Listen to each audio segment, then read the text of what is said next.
Ladies and gentlemen, we are back. We got a great show lined up for tonight. Logos Media's UnSpun episode number 124. And we've got Dr. Hans Utter back with us. Boy, I barely got that mute on the YouTube page clicked before it fed back in again. Boy, I'm slowly getting better at that. I do that too much. First off, I wanted to say thanks to Brandon and to Polygonal Construction for their donations. Also, this week we had donations from Giuseppe, and we have some new Patreon supporters, so thanks to all of you as well. We had one from Ryan Elliott, Ryan Bombolis, and a few other people in there, so thanks to all of you, Cole, Tamara, everybody who supported the show on Sunday, as well as the last UnSpun show. Of course, this show is on Tuesdays at 5 p.m. We also have the Logos Roundtable at 6 p.m. on Sundays. Maybe one of these days soon we'll have to get Hans onto the roundtable too. But so, Hans, welcome back to the show. Jan, it's good to be here. And yeah, well, you know, it's been a while. It's been like, what, 20 episodes or so since you were on. That's like a record. Yeah, it's been a while, man. I've been living in the mountains of Japan. So, no, yeah, well, it's good to be back, you know. And actually, Giuseppe, he actually gave me a donation. He said, hey, why don't you call Jan? And hey, I called you. So, hey, I'm back on the show. Oh, did he tell you to call me? No, he just said he met you. I met Jan. Why don't you call him? Something like that. Oh, okay. I was planning on calling you anyway. And, you know, over the last couple of weeks, there was probably 10 maybe requests to have you back. You know, of course, for those who don't know, Dr. Hans Utter is the most popular guest we've had on. You've been on probably 25, 30 times. We've done numerous series together, exposed massive CIA and intelligence programs together, screwed up a lot of their gig. We've both gotten some retribution for all that we've exposed, haven't we, Hans? Well, you know, that's the nature, right, of trying to speak the truth. And admittedly, for myself, I looked upon this as much more abstract, right? Initially, it's not, I mean, it's there, it's in your face, but I didn't really want to see that I'm living in this right now every day. My daily experience is going through this. And so I had my own, you know, coming to terms with this whole thing, right? It's one thing when it's abstract meaning that it's, okay, you can be interested in this. Okay, 9/11 is interesting, right? But it's not, I don't have trade centers falling next door. I can kind of tune it out. I can know a lot about it. It's not going to necessarily directly impact my life. But, you know, the stuff we were doing, and I'm sure, you know, other things. Yeah, no, there was definitely a direct pushback, and it just shows that, I guess, when you get that, you're pushing the right buttons, right? So. Get the most flack when you're over the target. I wanted to say thanks to Brandon again, who just donated another $49.99 on top of the $5 he already kicked in for tonight's show. So thank you so much for that. Hi to everyone in the chat tonight. You know, those of you, we'll try to field some questions maybe tonight. I'm sure Hans has a lot to cover, as he usually does. So, you know, you titled this show tonight, Music and Transformation, Self, Society, and Cybernetics. So where do you want to kick it off, Hans? It's a good question, Jan. No, it's one of those topics, you know, we just decided to do this a couple days ago. And as I mentioned, the research I've been going into right now is pretty arcane, pretty top heavy in terms of the conceptual stuff required. But I just wanted to go back and kind of connect with what, you know, I started off doing, which is primarily music. And what's interesting, and I think that, you know, when you're looking for truth, you always have things unfold to you, right? And you find different pathways. So I'm going to be talking to some extent about ancient Chinese music, just because I wanted to check the reference on that thing I mentioned where the emperor would change the tuning of the bell. And I got a lot of interesting material from that. But the basic background is that, you know, I don't want people to think that music is bad. You should drop music. I mean, that's how I eat, right? By the way, I do have a show on Steampunk with 2 E's and Awake Radio Network. I'll archive it soon, but it's live Sunday nights from 8 to 10. It is what it is. I didn't even know you started a show. Well, congratulations. I mean, I heard about the one that bombed sort of in San Diego, but I didn't know you had another one. Well, it was just offered to me. It's a broadcast platform. I don't know if I'd really call it a show. I don't know how many people listen to it. It just goes out live radio. I do have recordings of it, which I haven't put up, but yeah. So it's a broadcast thing. It's a little complex to go off of 2 networks, and I've got my new Mac Pro, which is before they turn them into the trash cans. I got it all supercharged, but I don't have a webcam. So therefore, I'm running off the laptop. And yeah, so it's, in fact, Jan, maybe I'll have you want to come on Sunday. Well, I'll have you on the show. But, what time on Sunday? It's going to be 5 p.m., same time as this. All right, I could probably just do that as long as it's only an hour, because I would have to jump right into the show directly after that. Okay. Oh, I can always use the recording of tonight's show. There you go. That's tacit permission. But anyways, with all this stuff, right, I started out, interested in the modern hip hop, the new cutting edge hip hop. And that's because I was exposed to it. My son has just gone away. I'm not that old, but I had a kid when I was young, and he just started his freshman year in college. And so driving up to his university, I just had to hear all this music. Ugh. Just really rough, but you should toss him our series that we did, and just, like, my son heard the whole series. My son is 12, and he heard the whole series, and he brought me all of his CDs one day, and he said, "Dad, I don't want to hear this crap anymore." Yeah. Well, what I wanted to impress upon people, and that was kind of the purpose of tonight's show, was that, it's interesting to look into what's happening. Now, what we see happening today is a acceleration of trends that are, several hundred or several thousand years old, depending on how you decide to look at it. But the importance of music is really fundamental. So in some of the research I did for the show, I wanted to go over some very interesting points, but I wanted to start off with just by the mechanism of hearing. Jan, how do you hear sounds? Vibrations that hit little bones in my ears that register in my brain. I mean, how much detail do you want?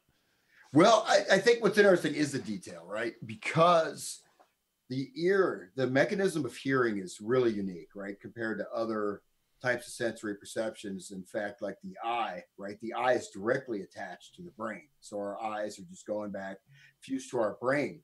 But if you look at the ear, I mean, anything touch, scent, you have pretty much a direct impact onto that modality or medium of sensing. But hearing is really interesting because basically we have our ears, right? We have our headphones on.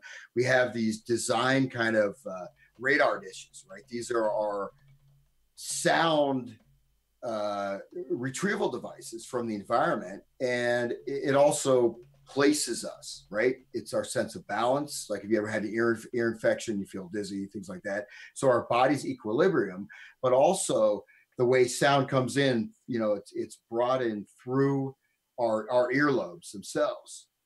And then through that, we go, after the sound's been brought in and localized, right? Creating our localization in space and time as well. Then it goes through the whole, and then it hits the eardrum. So the actual sounds just resonate against, it's called the tympanic, like a tympany, right? Tympanic membrane. The sounds register on that and the eardrum, right?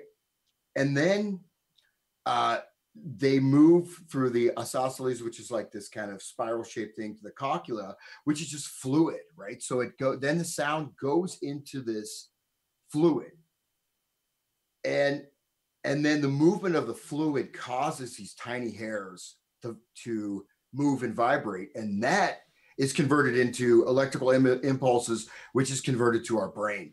So you look at that process, it's pretty far out, right? It's pretty interesting. It's a John Denver term, Rocky Mountain High, far out, man.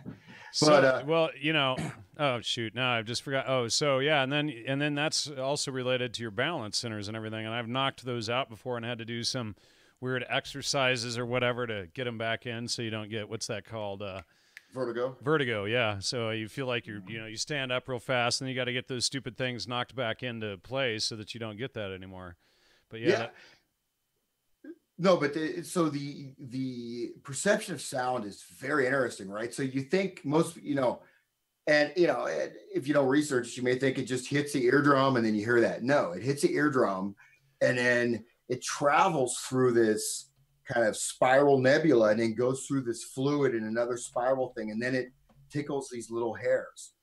And so, so actually it's involving all different, lots of different types of motion and fluid and and one thing about sound that's very interesting, right, is that if you just listen to the sounds around you, if you hear, for example, the sound of a train, most of the time you're just hearing that trigger for that's a train coming. You don't actually listen to the train, right? Unless you're Hank Williams Sr. and you're, drunk and playing your guitar by the train tracks, and then you get some kind of transcendent motion, but that's a pure sound, right? So pure sound, right? This purity of sound is something that we're not really aware of. And purity meaning the perception, like how weird sound is, right? Just, you can try to look around you and, experience this color, which is great, and by the way, just an aside, I remember I showed one of my paintings in our show. I got two paintings in an actual art gallery in an art show. So, hey, I'm a painter now, right? But the thing about sound is that it is unique, right? And one of the things is just the exercise I gave you, like just take 30 seconds, take a minute and just listen around you. See what it does to your mind and see how you hear things very differently. Because most of the sounds we perceive are cues, right? You hear the doorbell ring, okay, someone's at the door, right? You don't necessarily listen to the tone or the volume or that pitch, and there's so many sounds that are actually quite interesting and complex. But the fact is, you turn your head, it changes your spatial location, which is the fundamental way that your body and mind knows where it is in space as well as in time. And again, just being aware of that is a good entree point to kind of go into the topic. But I don't know if you want to respond to that, Jan. Oh, I don't know. I was just reading some of the questions in the chat here. You mind if I ask one? No, I just go for it. Absolutely. Since sound and resonance affects us so profoundly, and this is from Brandon, could radio towers be used to manipulate us at a subconscious or molecular level? No radio needed. Potentially. I mean, we have. Isn't that what 5G is all about? Yeah, exactly. In fact, I was gonna get there eventually, but let me just go back to the future. In that the whole nature, right, of sound as energy, music, well, music itself, sound as power, music as energy, right? The primordial power of sound has been recognized from ancient times.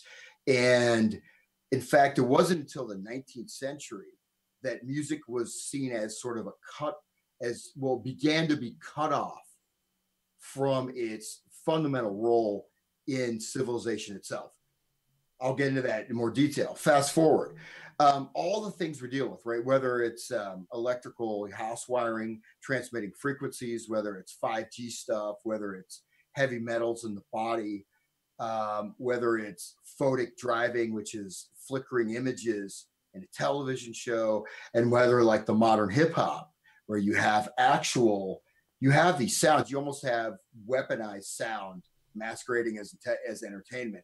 It just reached such an extreme point, even since the last things we've done, that I kind of know where it's going. In fact, I do, and it's more like I want to stick my finger in the water and realize it's boiling hot and take it right back out.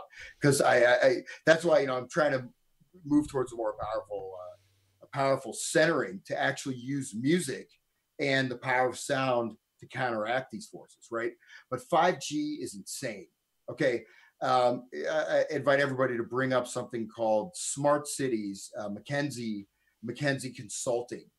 Really interesting. extremely disturbing if you're aware video, right? And in that, we have our smart cities. We have this kind of diorama, these colored cutouts moving, and all this stuff happening. You have these drones flying over, and this and that, and there's lots of little quick cuts and weird numerology. But the smart cities and the 5G is truly maybe the final prison, um, for the human being, if it's allowed to progress further.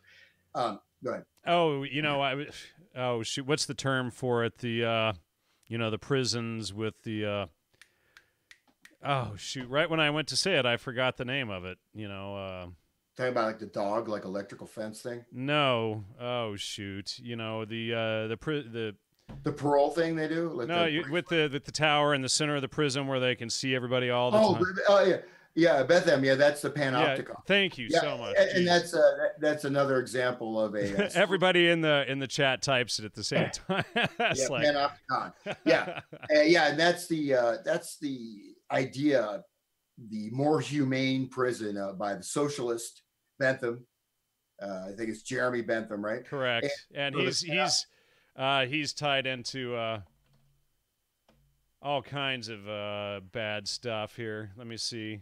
Or at least British East India Company. Let's see. And I know there was a bunch of other stuff. I think he was tied to quite a lot of stuff that we were beginning to dig up on him. Unfortunately, it's not tied in the brain database yet.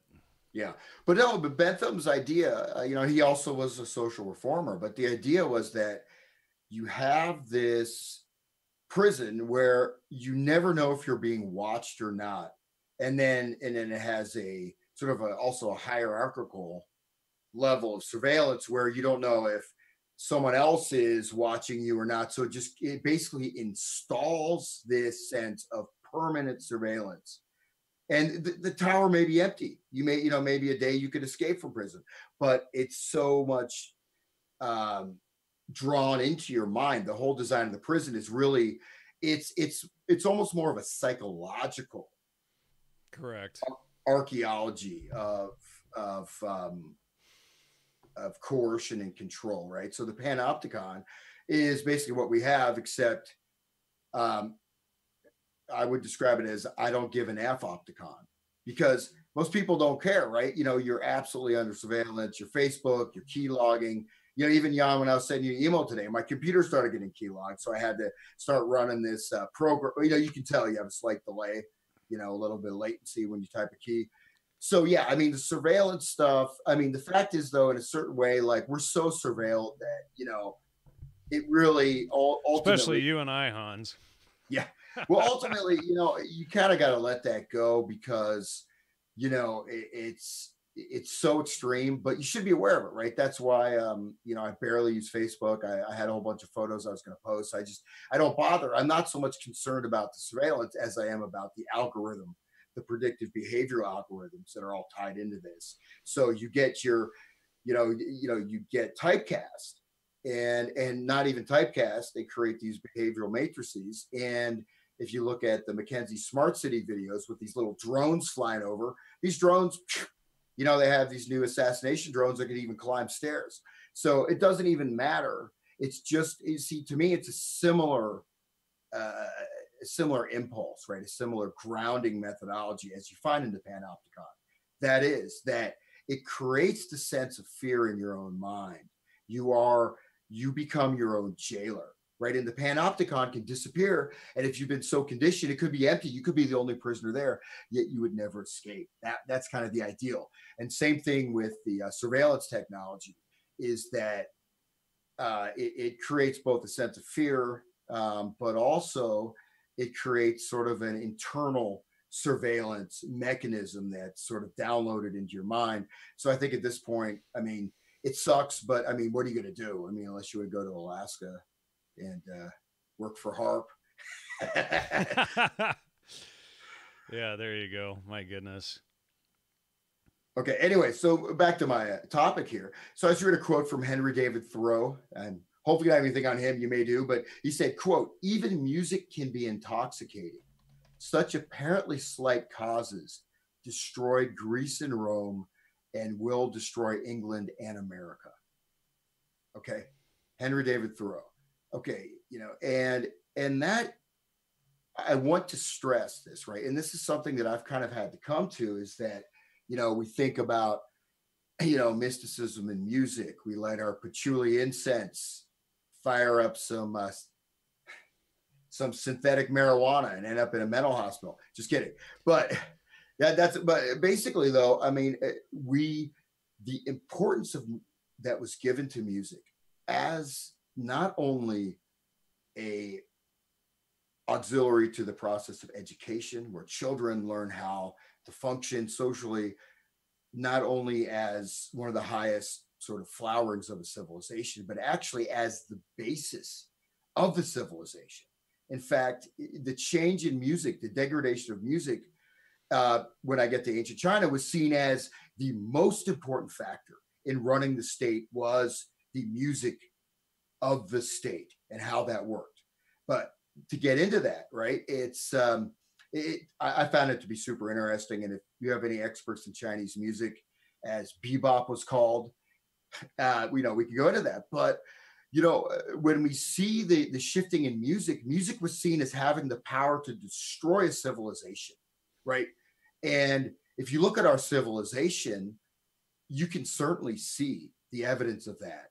Now, in order to have that make sense, you have to go beyond the materialistic conception of music, right? Which is, there's a lot of validity, of course, to empirical science and looking at sound waves and all this, but the role that music was seen to have played in all these ancient cultures. And in fact, you look at declining and deaths of civilizations. In fact, in China, Confucius, there was a group of female singers and dancers. And Confucius told the emperor, said, if you allow them to perform, you will destroy the state because of this corruption. The emperor went ahead and had the performers, the female performers, do their stuff, and the entire Chinese empire shut down for 3 days while they just chilled out and enjoyed the music. And Confucius ran in several times and said this and that, but he was completely as long as Confucius wasn't an invention by certain spurious Jesuits faking history. Well, yeah. Well, that being said, I mean, you have these stories, whether or not, okay, I won't even delve into that, but based on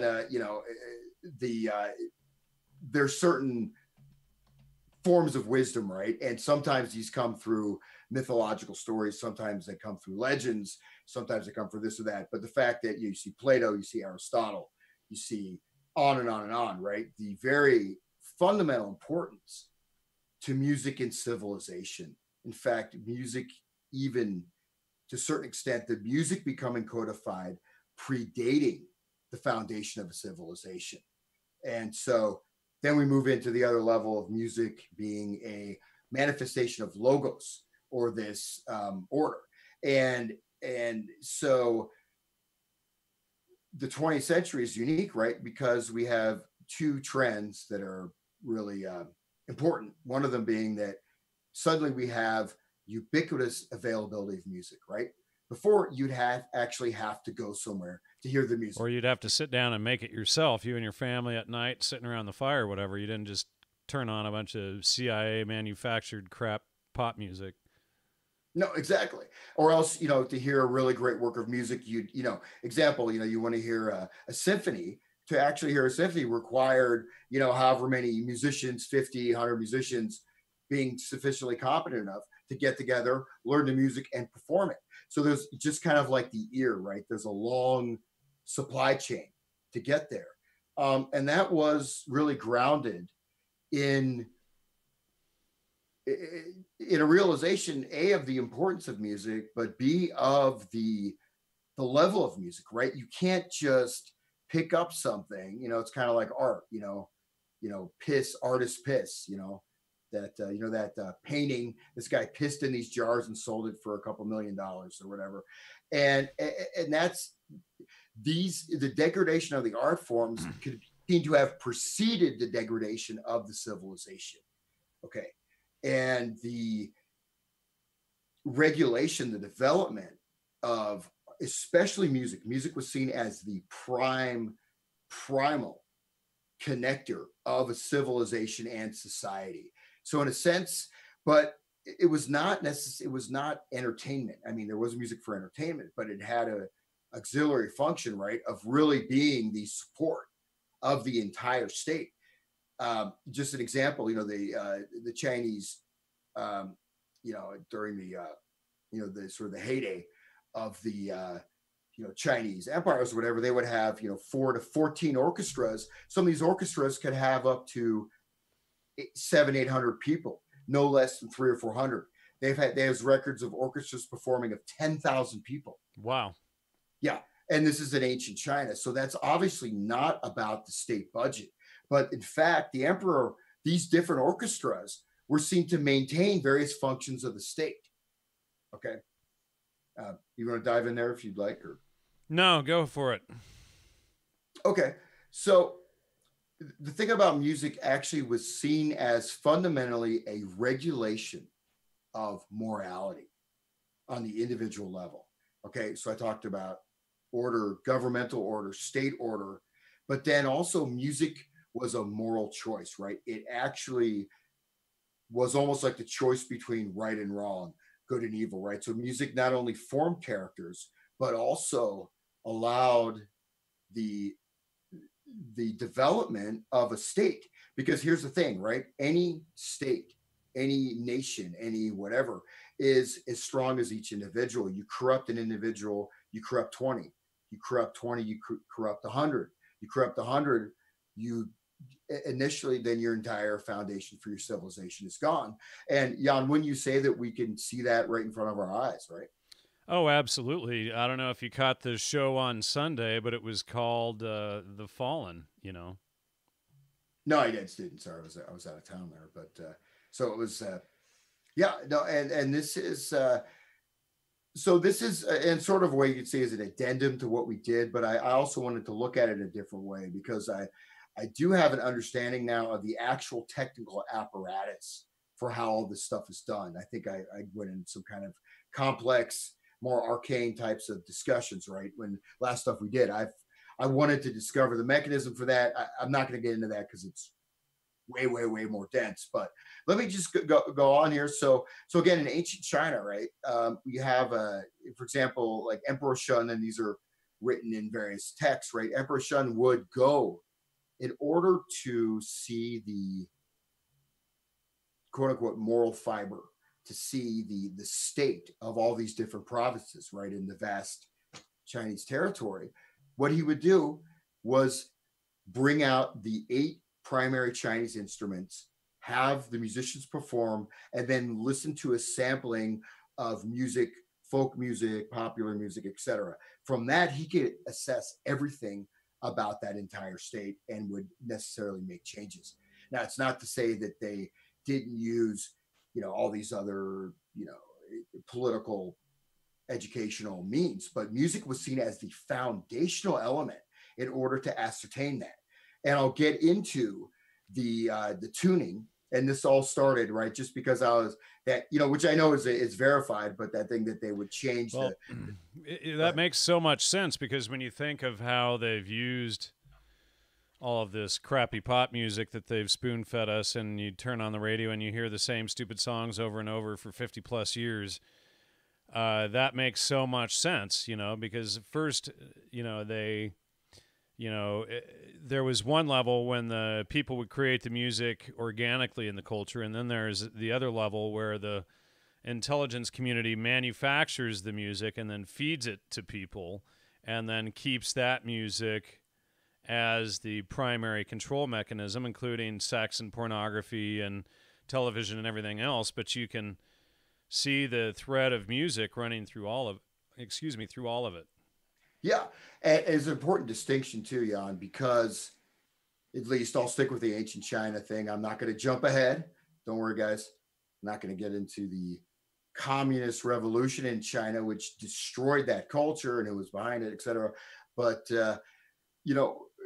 there also was that there's a level of the folk music people are making, but there's also the level of being seen as such a fundamental primary art. That's why you have classical music. That's why people go to conservatories. That's why you have composers, right? So it's like you have to be trained. It requires a very rigorous training. It's scientific as well as being, one could say, mystical, as we'll get into this.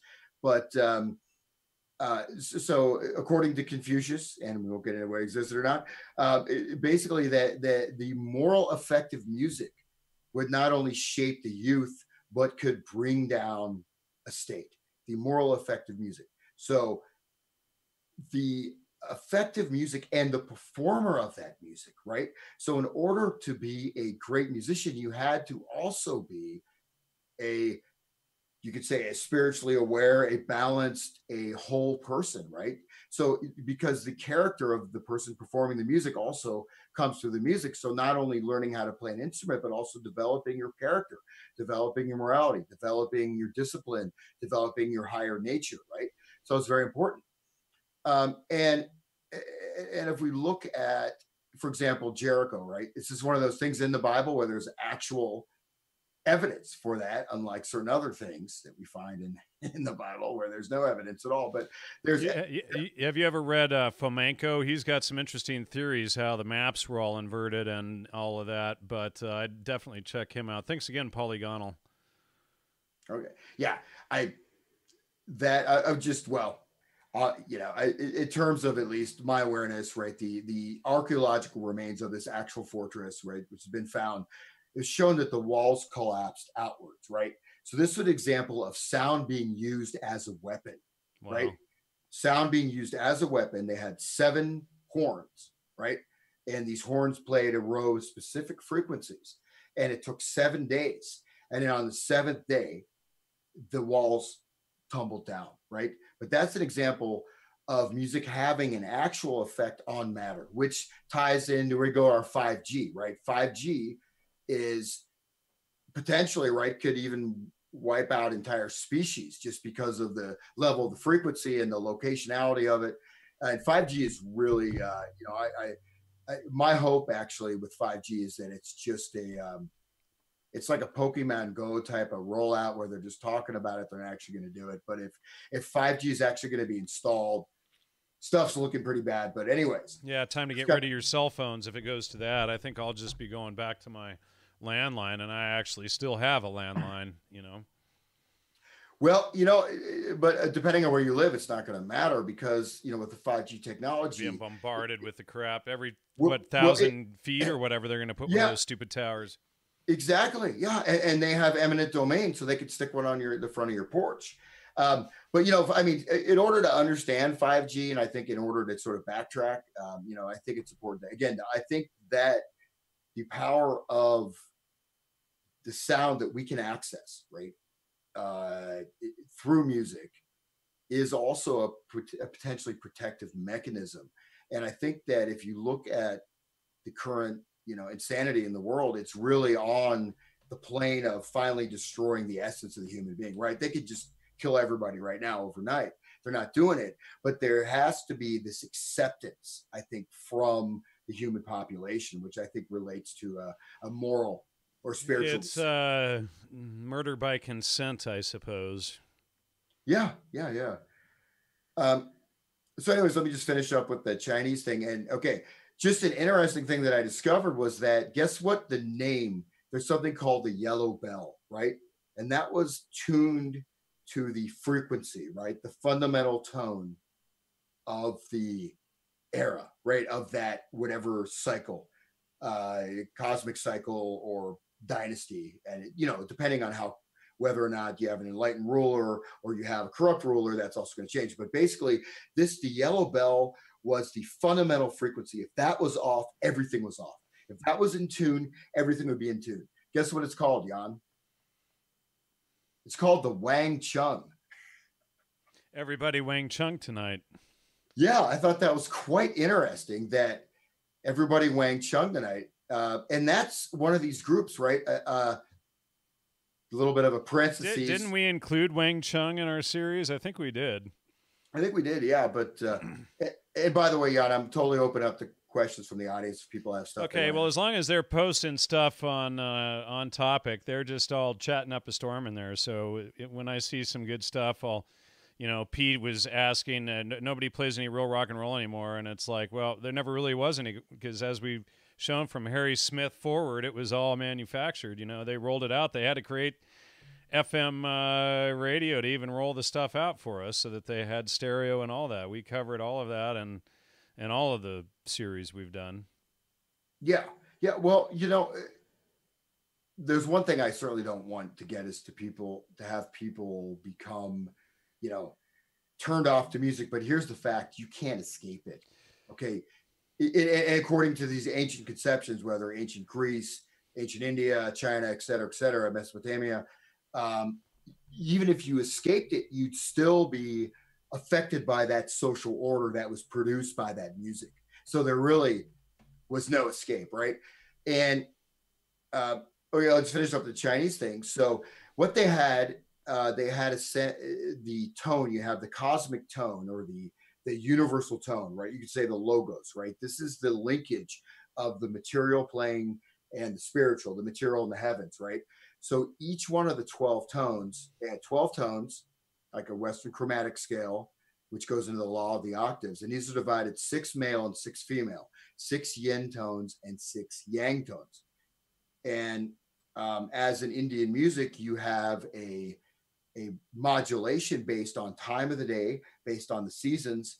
And the Chinese actually had a zodiacal. The actually was believed that the understanding of vibrations or sound preceded astrology, preceded astronomy.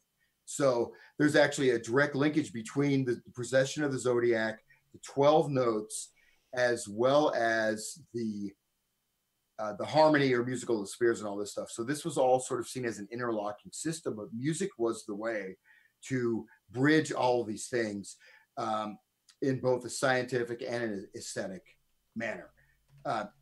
And also, so if you go to the Chinese trigrams, right, you may have heard of the I Ching, right? The I Ching, sure, pronounced I Ching, right? So this is the Chinese oracle. Well, that has these 2 trigrams, upper and lower trigram. The trigram represents either, there's no zero, by the way.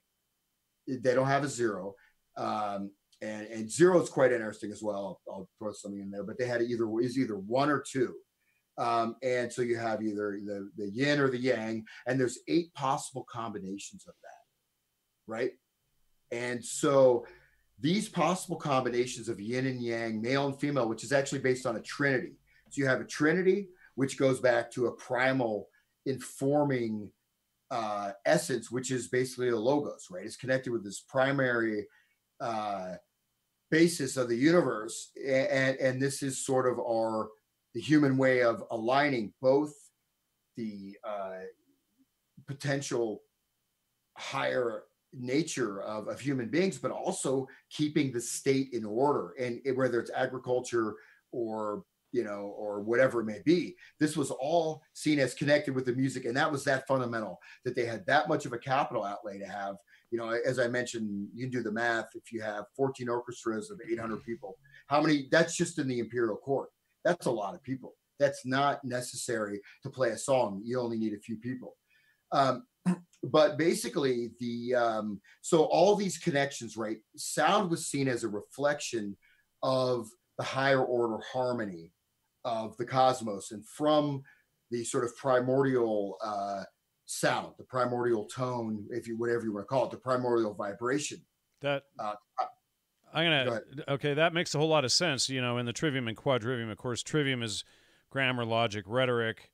Quadrivium is arithmetic, geometry, music, and then astronomy. So, of course, music would be a key component to everything, and to understanding the universe, society, all of this stuff, the reflection of ourselves and everything else, because it's a core part of the original 7 liberal or freeing arts. So if you weren't aware of the freeing arts, if you weren't aware of how grammar, logic, and rhetoric can enslave your mind through, fallacious, false information, all that, or mathematics and quantum physics fakery, etc., or, music, etc., or, astronomy and NASA, each of those can be weaponized against us.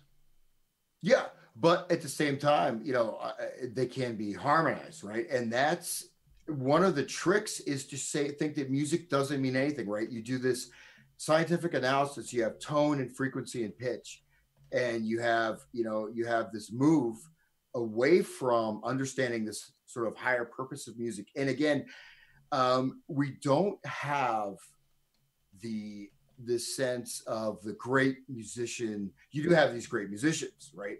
You have changes that are taken with changes as to keep humanity or a particular group of humanity in line with the cosmic order.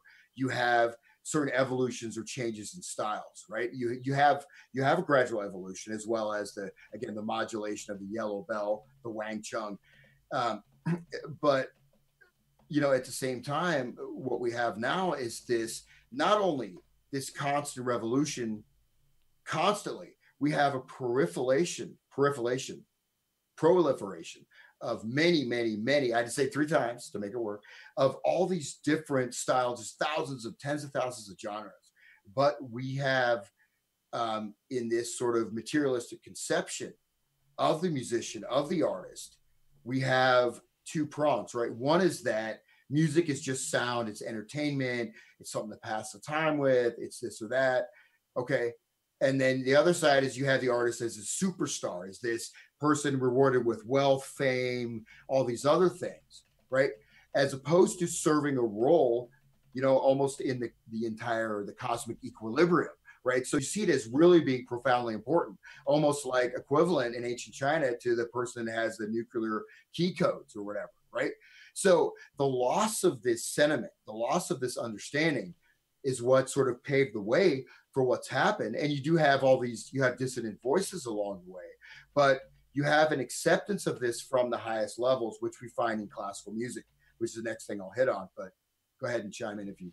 Oh, people are just realizing that their musical heroes in the chat are part of this whole agenda that you and I have exposed in the past, like Tool or Pink Floyd or all this stuff. So it's a bit off topic of what we're discussing now. So, I want to just mention to the chat, that if you guys post questions for tonight's show and not stuff that we've covered in the past about your rock heroes, your rock idols, that if you get it, rock idol, what's a graven image? What's a stone or rock idol? And if you get that you're not supposed to worship graven images or rock idols, then you'll get that all of these bands that promote drugs and use Alex Gray art or use, that music is designed for your peak experience, and they peak the rock concert about the time when you would hit a mushroom high or whatever.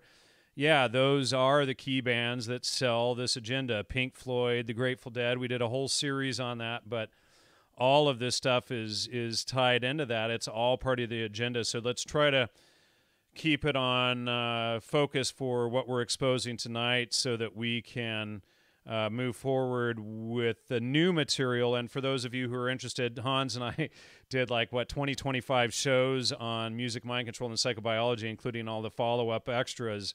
I think there was 7 or 10 in the original series. Leopold Lasic says, Hans, please explain the difference between European and Indian classical music. I think we actually even covered that in the earlier shows. So, well, I don't mind, Jan. I think sometimes these topics are important enough to go back into them. Well, if you want to just, see, the thing is, I don't want to distract from too much new material, but we can help a lot of these people as well, because music is, that's. And one thing we've never really covered, Hans, is how they use nostalgia to draw you into that. And the music that they repeat on the radio when you're in 9th through 12th grade, that's your nostalgic time. So, you'll see a car commercial on TV and they're going to roll out the new Camaro or the new Barracuda or the new Ford Mustang or whatever it is, and they're going to play that 1967 music that was uber popular at the time, and you're going to hear that tune and you're going to associate the car and you're going to go, Yeah, man. I got to I remember driving in the Camaro on the way to school back in 1960, 70, 80, at 90, whatever it was. And you're going to want to go out and buy that car. That's how they get you. And they get people caught up in it with the nostalgia. You hear your favorite band. Me growing up, it was Oingo Boingo, Danny Elfman, and all that stuff. And figuring out that all these guys, and Hans is laughing, figuring out that these guys were all a part of that agenda and selling it, and realizing you go back into the early Oingo Boingo stuff, for instance, in the Mystic Nights of the Oingo Boingo and Forbidden Zone and stuff, and Danny Elfman is playing Satan. It's like right in your face there on video. So yeah. Well, Jan, let me just give a succinct answer to both those things. Now, in terms of understanding the potency of music and mind control, first of all, there are bands and there are even songs that are not necessarily, they may even have a positive resonance for you, right? There's an individual factor involved there. But in order even to be able to come to that position or grounding, I mean, I think that it's very important to, number one, do like a music fast where you stop listening to music and start noticing music in your head, things like that. Because I've done that. Yeah, it's ridiculous. Yeah. I've been singing ridiculous, and I quit listening to the radio several years ago. I'll catch myself singing songs that I picked up, as a kid or whatever. Yeah. Well, no, this is like what my main, well, research, on my show, maybe like anywhere from 10 to 10 million listeners are listening. But that's kind of what I've been going into. It took me, I wanted to really understand how that works. But like I said, that really gets complicated. But anyways, so you do that music fast, and then you start to, you can invert this, you can change the order, but the first thing is you take a music fast, you take a break from music, and you start to notice the stuff because, the songs going in your head and things like that. I'm going to make some bold statements here. If I have understood at least how this would be potentially employed, there are certain types of group collective programming that will affect you individually that could be operative in you. And sometimes these pop songs are cues or triggers to that. Not always. Absolutely. They can be. Just like we discussed with Blue Oyster Cult or whatever, Yeah. But on the other hand, there are, like I said, there's certain songs. I mean, even, I heard, what was it? Penny Lane by the Beatles, right? I forbade, I was dropping my son his freshman year of college. I said, there's no hip hop. So he played some of the music was pretty good. And then he put on this, right before he got there, he put on the Beatles. But I thought Penny Lane actually is a nice song. It's got a nice sentiment. It's actually a very, it's a positive song. So I'm not, but the level of nuance requires that, first of all, again, you kind of take your music fast. B, you undertake some type of a disciplined understanding of actual music. You don't have to learn music, you don't have to play an instrument, but listen to important composers. Listen to music where, if I'm listening to music, you have to sit there, and it takes a different type of concentration or relaxation, right, of the mind. So you listen to Bach, listen to, Beethoven, whatever it may be, Mozart, listen to Greek Orthodox, some of the Greek Orthodox, some of these Byzantium type, these hymns are amazing, right? There's all kinds of stuff. But take a fast where you pick a certain type of music that has a built-in tradition, and I would say fundamentally has a deep ethos, a core, which is connected with the improvement of the human race, with a positive kind of a spiritual center. But it's gonna be work. It's gonna be hard. You may say, man, it's too much work, I can't do it. But it's kind of fun to do that. And the third thing is, you have to start to be aware of the resonance of the music in your physical body. A lot of the way, especially now in the West, right, we hear music in these chunks, right? And it just ties into the question, the difference between Indian music and Western music. One of the fundamental differences is that the note itself, which is the sur or the pitch, is, people are aware of that, and this exact intonation, sura or swara. Swara means it can be note, but the actual term is swara, which means self-illuminated, right? So you have to see the sense of music. It actually is physical. It has a physical presence. It is a physical architecture that's being created, not abstractly, not if you're on, 1,000 microns of LSD or something, but it actually is a physical architecture that is being unfolded with that sound. So it's invisible, but it is no less real, and no less real for the fact that if you don't notice it, it doesn't mean that this actual physical architecture is being created with so many different elements, okay, to it. So, I won't go more into the Indian music and Western classical music differences, but there's a fundamental difference. But I think if you look at the core of both musical systems, at their origins, you find a growth out of chanting. You have it going out of the church music and the chanting. You have it coming out of Vedic chanting, right? And you have a development of that, and then you have sponsorship through the state, which means nobility, right? So this was seen as the highest thing. Music was supported, but it wasn't like the musician was in the marketplace trying to sell their crap like they're selling hot dogs or T-shirts, right? So the musician was seen as having that much of an important role that even even a nobleman or a prince, whether in Europe or in India or wherever else, would have court musicians, and it was whether or not it was consciously understood, it was part of the requirements for being a fully developed human being. Okay. I think, So then the third stage, again, back to that first stage, is take a music fast. Number 2 is, and then 1A is notice the sounds you hear in your head. Notice associational things. Just be aware of it. You can keep a journal. And then go into a real musical thing. We could just pick one composer or even one piece. Pick a Beethoven symphony and just go into that, understand it so you can hear it. And that's the rigor or discipline that music was, right? Some guy with a out of tune electric guitar, jumping off stage, or all these these debased satanic clowns that we call musicians, who should be locked up in cells for terrorism if they're not aware of what they're doing. Seriously, because that's how bad the effect of music. It's much worse than a terrorist. Someone who's deliberately purveying this bad music is, has far more of an effect, and over generations, as we're seeing now. But stage 3 is you have to start to become aware of how the music affects your body. You have to, if you've gone through this, and at least expose yourself to a higher music, right? A higher resonance of music, and understand it's something that's very special.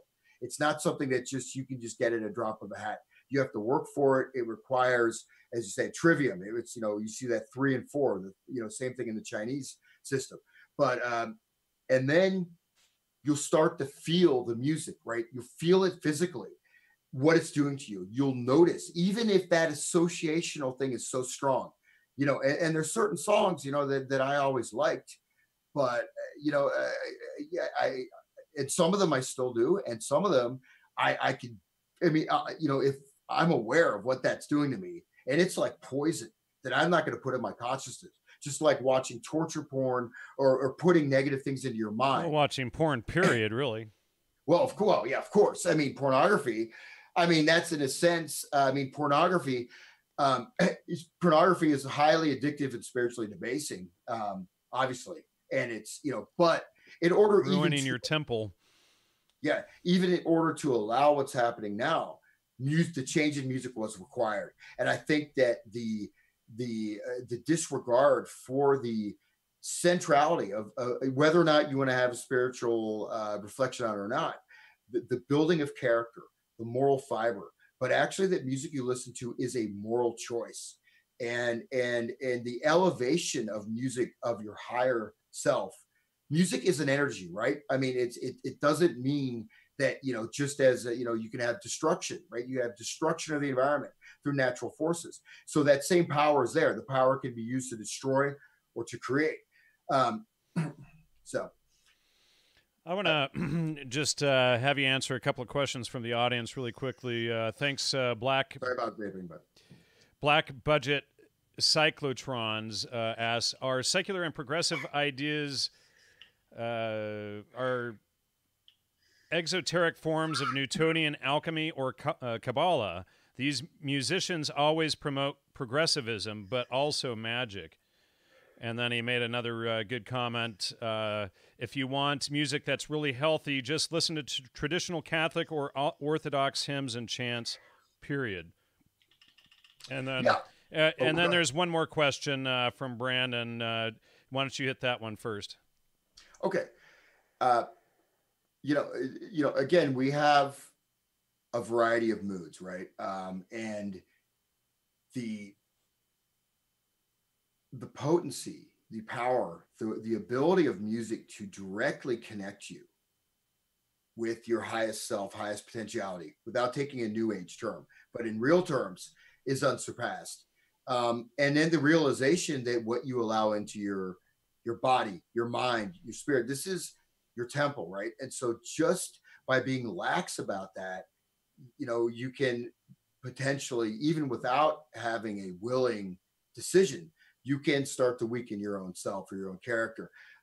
This idea of the fundamental knowledge, right, of these arcane esoteric schools, um, which you have Chaldean. I think Chaldean magic is one of the earliest instances of this, but so it goes back thousands of years, even before the Kabbalah. But that is the fundamental basis of this, and the network established. Even if I don't think I'll get into the whole cybernetics thing because that's we're not going to have time. But basically, the cybernetics. We're already in an hour. We've hardly even gotten into what we wanted to talk about. My God, yeah, and I did a one-page outline. I thought I'd do it. I did an outline for half an hour.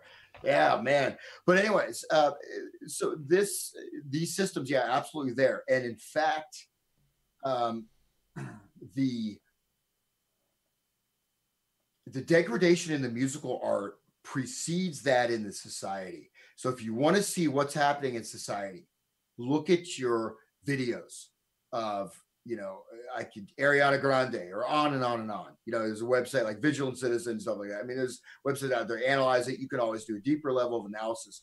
But the occult aspect, the occult initiatory aspect, and the level of degradation in contemporary music, especially contemporary rap, which, I felt like it was damaging me, man, but I have to do it, right? I'm the value of it is to understand what's happening and what is next. And I'd say what's next is the mass sort of occult indoctrination or initiation, followed by a descent into the most bestial hell realm of just primitive behavior and insanity that is like a swamp from which, and it may not be a material swamp, it will be a swamp in the mind, in the souls, and in the behavior and in the society itself.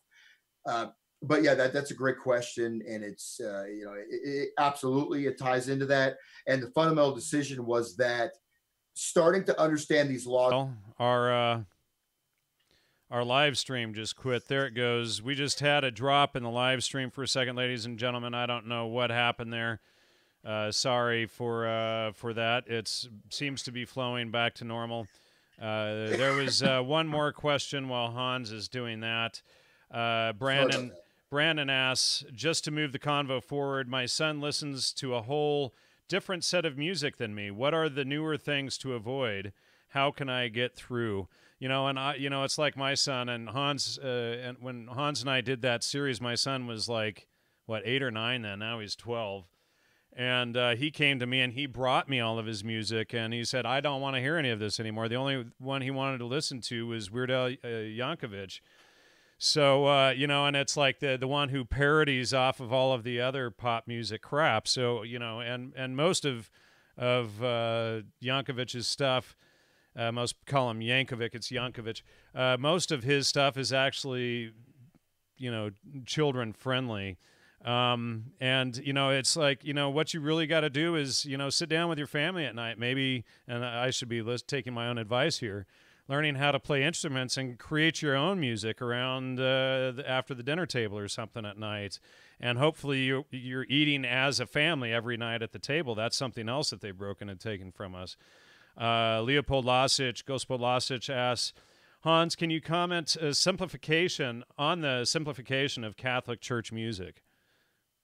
Well, I mean, this is something you find in most churches and this idea of modernizing, where you have all this rock, where you hear a song, it could be a heavy metal song, and yet it's a Christian song. I mean, obviously that's maybe a more extreme thing, but yeah, the simplification, it's part of the same process. It's part of the withdrawal of and I could go into Heidegger. Heidegger describes this appearance and being. I have a great Heidegger quote. If you hit 9:30, I'll read that. But basically, that simplification, trying to make things user friendly, to dumb it down. Well, guess what? It can't be dumbed down, because you have these higher levels, which are ordering of not only the social order, but technically it's aligning the individual, the state, the institutions, even nature with this higher order, and connecting it with this single emanation of the single logos. So that that's just, it's part of a process, and it's something where, no, it's not supposed to be easy. It's difficult. That's why I said pick something very difficult. Don't pick any most 20th century composers. Please don't listen to any of them, because that's, well, my next topic was that. But yeah, the simplification. Well, let's hit that too. Okay, yeah, let me do it. So, so one thing you find in all of the great, classical composers, at least until we hit the middle of the 19th century on, is that they saw their role, right? They're coming out of the church. All this music was devised. A lot of their commissions were for the church, everything like that. But the music itself was seen as they saw themselves as having this role of facilitating, to create the characters of the youth of the future, to heal, to enlighten, to make people aware of things, but also to show solutions. So it wasn't just being pretentious, right? We have to really subdivide this from the egotism, right, of the star, as opposed to the composer with a very serious role, who takes that seriously, with the sense you could describe as an altruism, but really aware of the higher potency. And this is where I would probably disagree with the esteemed Dr. E. Michael Jones, in that Wagner, in my opinion, while he was to a certain degree influenced by some of the ideology of his era, or some of the movements, free love, and this and that, he did have this idea of reestablishing sort of the cosmic order, right, through sound. So he did move beyond the domains of tonality.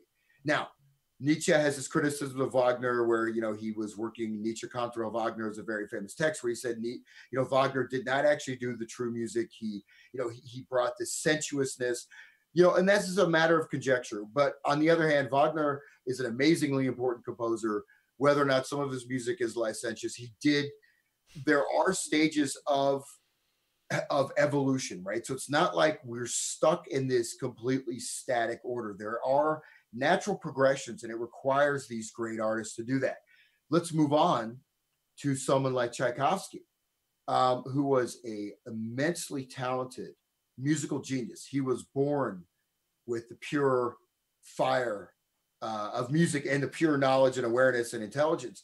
But okay, he was a homosexual, nothing against that, but he had this tortured private life, and his last music is about nihilism, despair, and destruction. He was never able to find a higher purpose through his music. When you have that higher purpose, then you get through the vicissitudes of this or that. And he ended up, he did some nice music, but it's a little bit, on the superficial level. But then his last three things, and I have some quotes from him, I may pull those up in a second, but he basically said that my music shows this sort of annihilation and despair, and he described the hand of fate, right? The hand of fate as being this tyrannical, but it's all randomized, because there's no longer any kind of divine order in the picture. It's this, that it crushes down all your hopes and creates despair and annihilation. That's what you're letting into with the later Tchaikovsky, even though stuff is very good.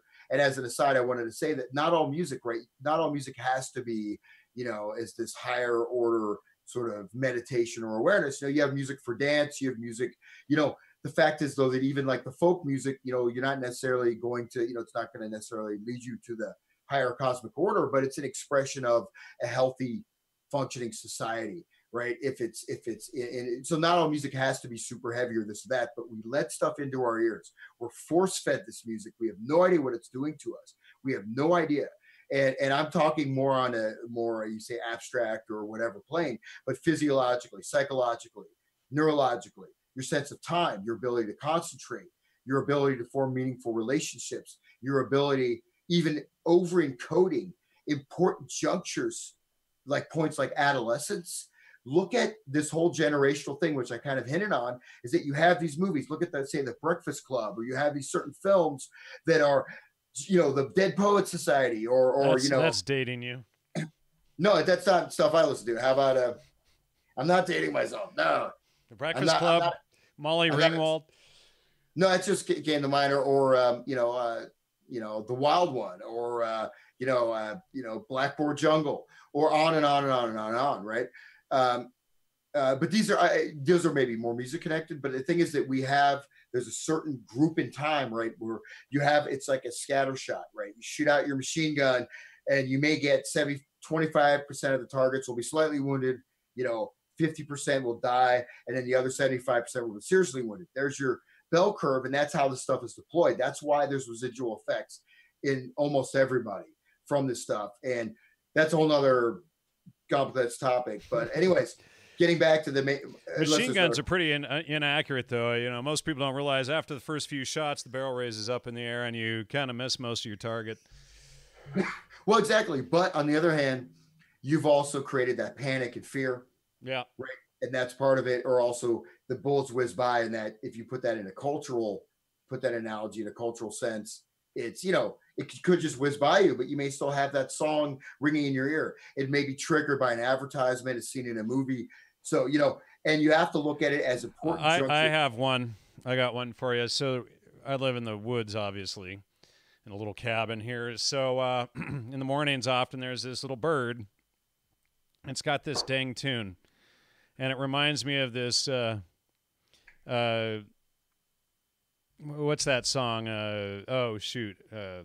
Dun dun dun dun dun dun dun. Who is that now? Oh, shoot. Now I'm forgetting the name. Not Sex. Shoot. Geez, it was one of those popular nightclub songs back in the 90s. And this stupid song, it's like the bird is starting off the dang whole rest of the song, and every time I hear that bird chirp in the morning, that song starts going in my head. It drives me crazy.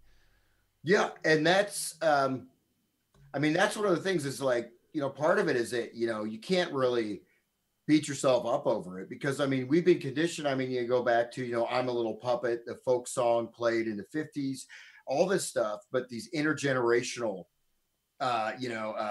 symbolic and resonant and trigger points are embedded. But again, okay, back to the classical music. So now you look at Mussorgsky, right? I was really into Mussorgsky, but the thing about Mussorgsky, and he was there, kind of right before the Russian Revolution, slightly, but he started composing music, not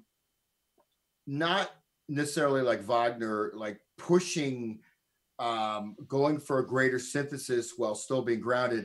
He was self-educated, so he would write whatever he felt, whatever he heard, but he was trying to bring the sweat, the blood, the piss, the whatever, the excrement of the street into music. And also though, very interesting, Night on Bald Mountain was used in Fantasia. You have Beethoven's Pastoral Symphony with these, the beautiful flowing, countryside scenes. And then when Satan, what's the name of that? The devil, Chernobyl, he brings up all the the undead come out of the earth. He's playing Mussorgsky. And that's very telling scene. And you probably can't throw this clip in there, but so that's Mussorgsky was used for Fantasia, which is a very interesting, not only deployment of music, sound, imagery, but also this sort of satanic apocalypse scene in the movie. Soft Cell, that was it. Thank you. Sorry. Soft Cell. Oh Dun, no, dun, dun. Yeah, somebody heard it and oh got it. no. I just want, yeah, dude, it drives me crazy. Thanks, Polygonal. Thanks, Giuseppe. And thank you, Joshua, for kicking in. They want us to keep going for another hour here, Hans, so we can cover everything. Hans is Well, Hans is pretty toasted, so I'm sure he's good. I'm not toasted. It's actually Don't this worry is about it. Let's just go I'm in the on. process of I'm quitting. I quit smoking, and then I this is my little winding down. But yeah, it's a high power vape. Yeah, if I was toasted, man, I would be good. So just I really quickly on some of these, Joshua says, Hans, I used to get into Goa, like Goa Gill, we covered him too, and psychedelic trance quite a bit and still listen to it occasionally. It does have the ability to hook into my subconscious somewhat, but it's just the songs with words. It is also Hindustani raga based, and then let's see. And then thanks to Polygonal. And again, Giuseppe, thanks for kicking in and helping out. He said, Polygonal says he'd send more if he could. And Giuseppe says another hour, and Hans knows Giuseppe too. So cool. Thanks, guys, for that. Really appreciate the support. There was another question in here. What is your understanding of the Lambdoma matrix attributed to Pythagoras as it pertains to musical interviews and harmonic sequences? Okay, Lambdoma matrix. Get a little more explication of that because It was. I just grabbed it out of the questions in the chat. So if they post up more, I'll try to follow up.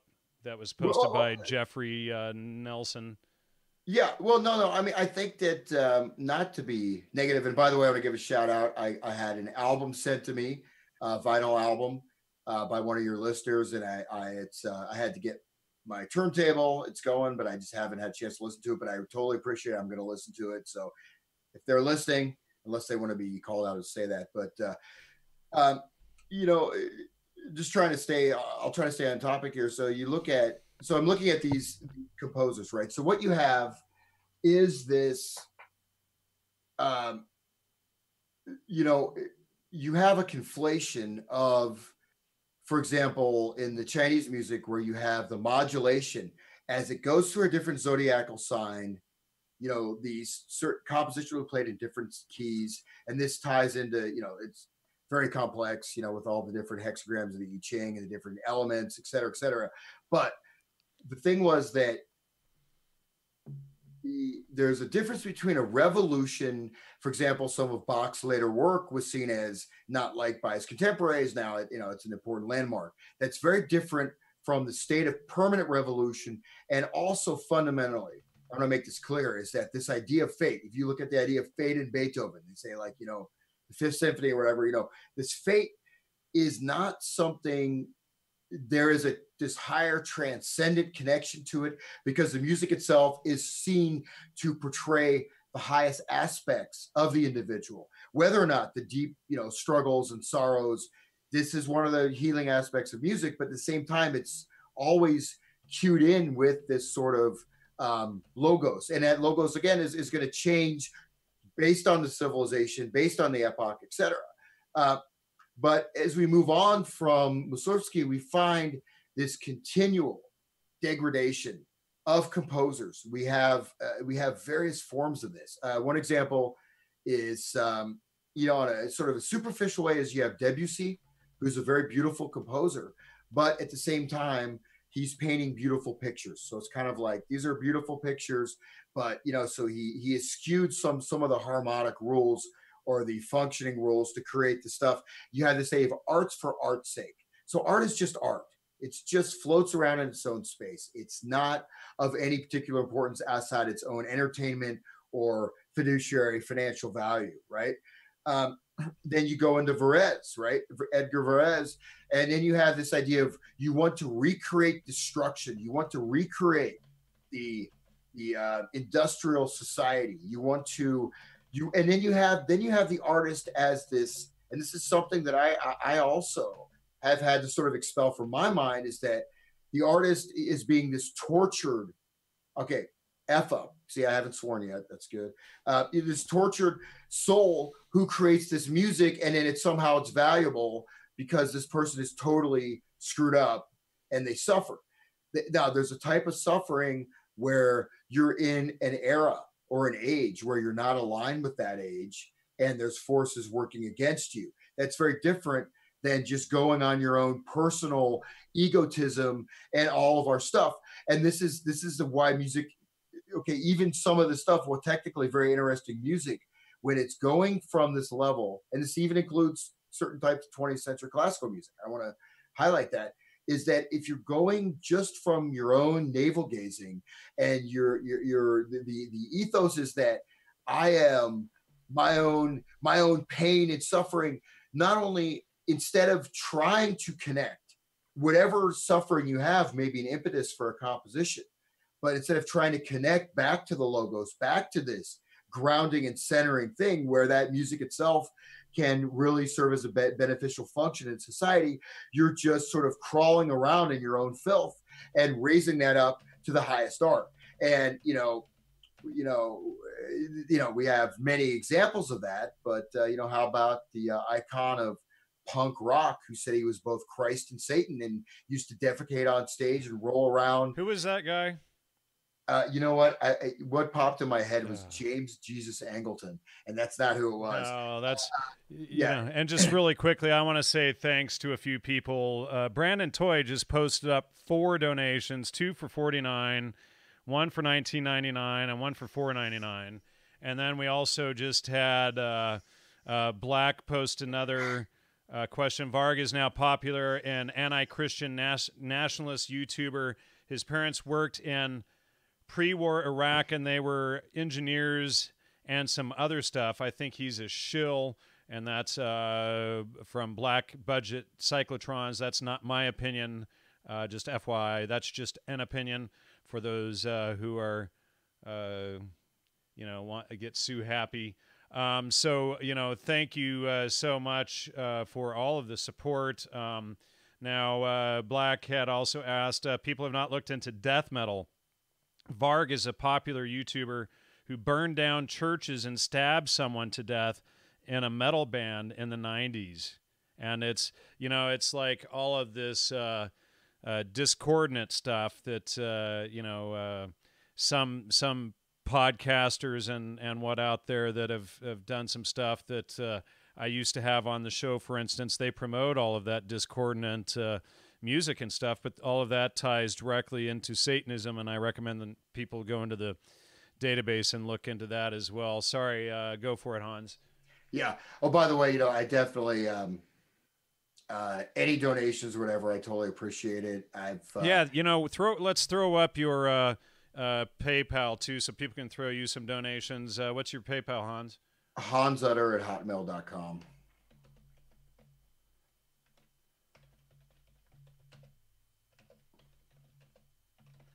Sorry. All right, there we go. I just posted that. And so, really appreciate everyone's love and support and generosity tonight. That's really rare. I mean, you're the favorite guest, so of course people throw down when Hans is on. So I really appreciate the love, folks. Yeah. But anyways, so back to the topic. So we have, and the thing on the satanic death metal, I have talked about that before, but yeah, so that's an example of the exact same impulse. And I think that he was not even apologetic, right? In his interviews, I was talking about Edgar Varese, by the way, not Varese, so different. Edgar Varese is the, 20th century composer, big influence on Frank Zappa. And he does a lot of this noise and atonal stuff. And so, this murder, I mean, that is what's there in that, some of that music. Right. And so, and there is a type of power, right? There is a power, like there's a power of evil. There's a power of violence. There's a power of destruction. There's a power of hatred. But, here's the thing, which makes it tricky, right? Is that, you may have, I'm not saying again, burn all your CDs. No, but, if you do the 3 steps I mentioned and you are able to you can physically feel like a lot of times your mind is going to want to tune that out, right? You have that bird song cues that, the 80s pop song in your mind. right? But you'll feel it, right? You'll notice, and you know, it's sort of like unraveling, because we have a society, right, that is pretty unraveled. And then at the same time, we have a very conscious deployment of of not only the material associational levels. You know, we can talk about value systems being transmitted through music.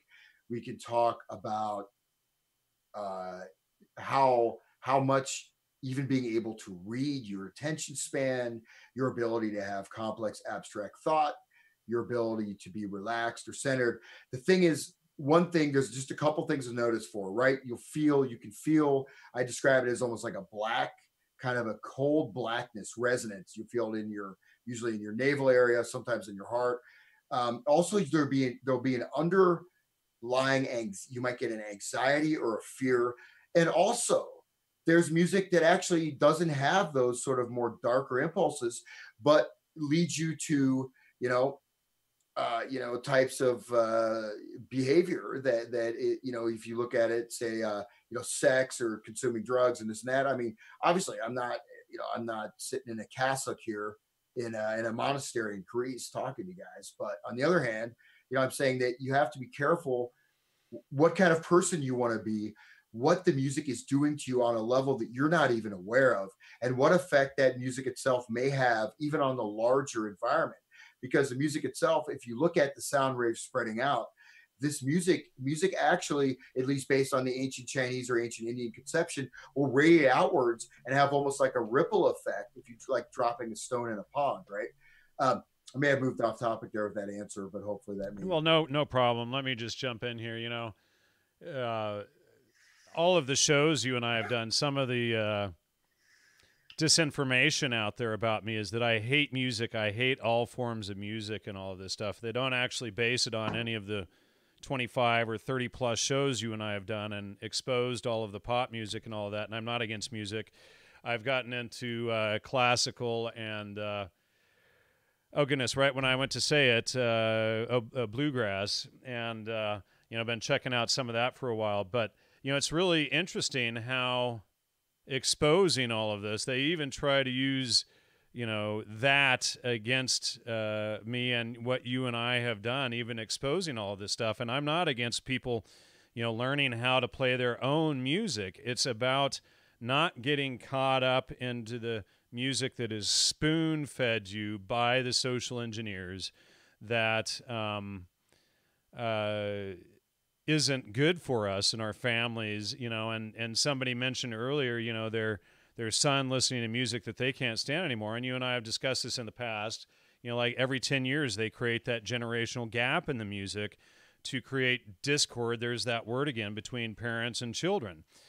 So it's like all of these different levels that they use, and if you're a tool for the band Tool, yeah, you're a tool. I mean, that's what it's right in the name. They're messing with you.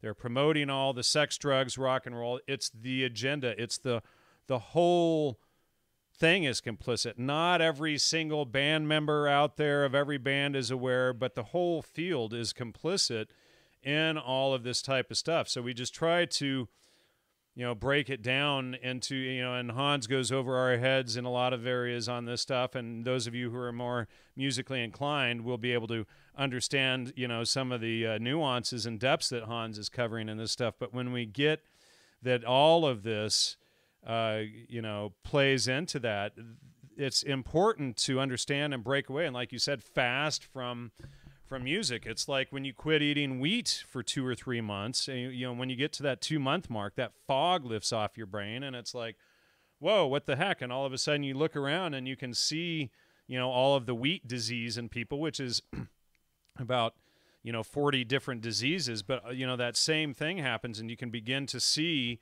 the impact of it on your life and in other people's lives. So, take that music fast, step back, and remove it. I've probably been to 250, 300 concerts in my day. I used to go to all sorts of concerts, and doing the series with you really ruined me for doing that. But then I seek out other types of music, or I just try to focus on my work and doing something productive instead of getting caught up in that stuff. But You know, one thing that's different about live music is it's generally live. It's oh shoot, now I've forgot the word again, but it's like on the spot, you know, whereas like recorded music, all you're doing is playing back the same thing over and over and over and over and over ad infinitum.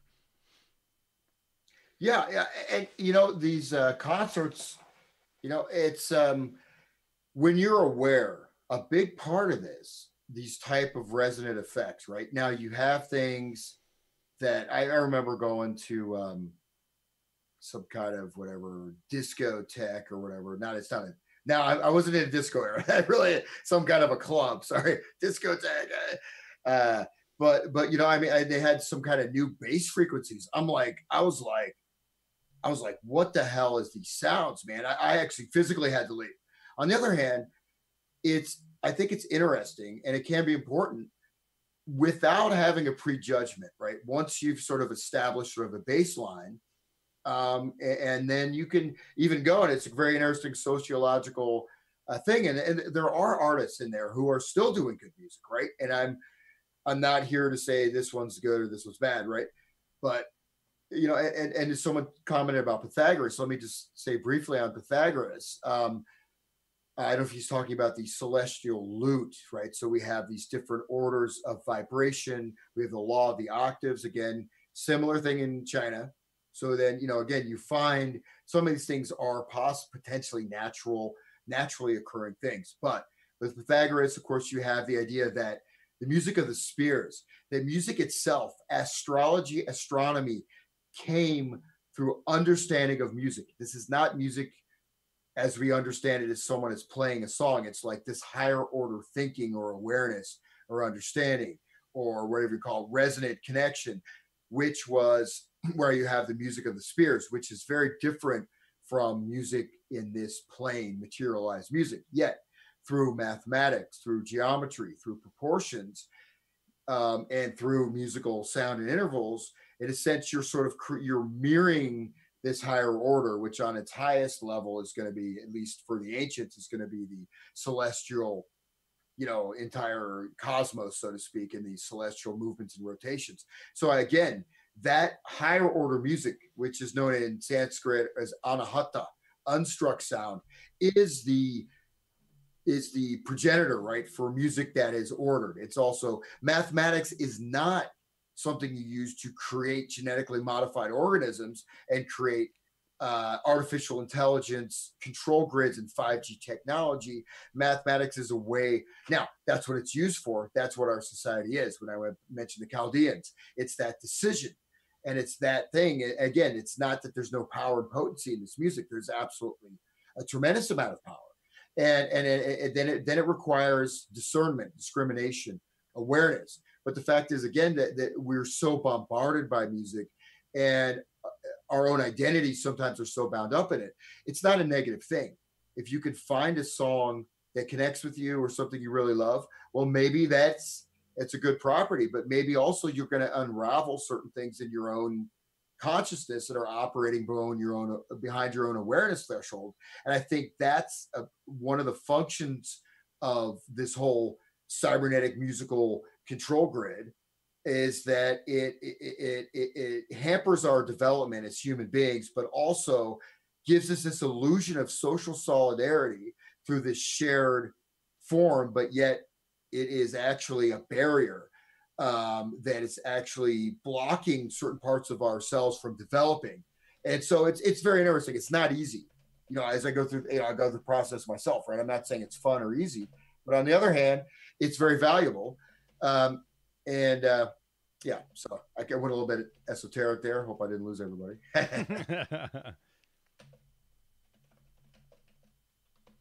Sorry, I was just thanking Brandon again for all of his support tonight, and everyone else too, Giuseppe, everyone tonight.